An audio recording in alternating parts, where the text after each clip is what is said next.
Every one of us has a beginning. Some people are born into opportunity.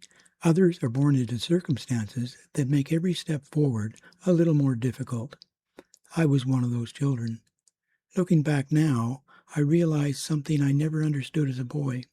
Many of the things I once thought were disadvantages became the very things that prepared me for the life I would eventually live. This is where my story begins. Chapter 1.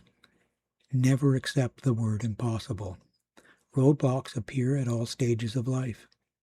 The word impossible has never stopped me. It has simply challenged me to find another way or ask a different question. Growing up with very little. Every life begins somewhere. Some begin with opportunity, others begin with obstacles. Mine began with very little money, uncertain circumstances, and more roadblocks than I could count. Looking back, I now realize those early hardships were not disadvantages at all. They were my first teachers. I rose through the Navy ranks from ordinary seaman to commander.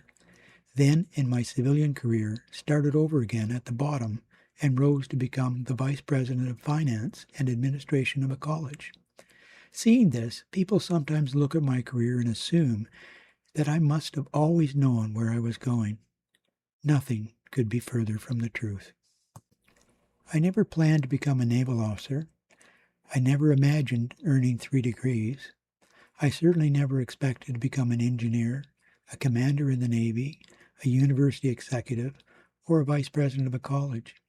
If someone had predicted those things when I was a young boy, I would have laughed. Because the truth is, I didn't begin life with advantages. I began life with roadblocks. I was born into a hard-working family in a small Ontario town where money was always scarce. My parents worked hard, but there never seemed to be quite enough to make ends meet. Some years my father had steady work, others he didn't, and our family felt the uncertainty that so many families today still experience.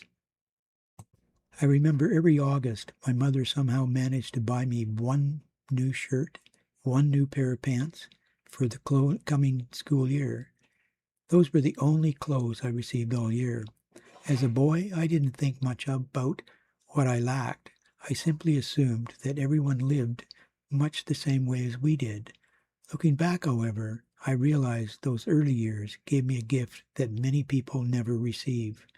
That is resourcefulness and perseverance. When you don't have much, you learn to make the most of what you do have. You learn to solve problems instead of complaining about them. You learn that waiting for someone else to improve your circumstances is rarely a successful strategy. Those lessons would shape the rest of my life. I also learned something else at a very early age. That is, life really isn't fair. Some people begin with every advantage. Others begin with very few. We don't get to choose the circumstance into which we were born. We only get to choose what we do with them. That choice would become one of the defining principles of my life. Again and again, I would encounter situations that appeared impossible. Sometimes the obstacle was financial. Sometimes it was academic. Sometimes it was professional. Later in life, it would even be medical. Each time I faced the same decision. I could accept the roadblock and end the journey, or I could find another way. Here's an important Grandpa's signpost. When you can't change your circumstances, change your approach. Looking back over the past 77 years, I now realize that every significant opportunity in my life began with what first appeared to be an impossible obstacle. This book is the story of those obstacles. More importantly, it is the story of the paths I discovered around them. If there is one lesson I hope you carry with you as you read these pages, it is, never let a roadblock become your destination. There is almost always another path forward. Sometimes you simply have to keep looking until you find it. That brings us to the end of Chapter 1. Looking back today, I wouldn't trade those early years for anything. At the time, I wished we had more money. I wished life had been a little easier. But if those things had been different, I might never have learned to be resourceful.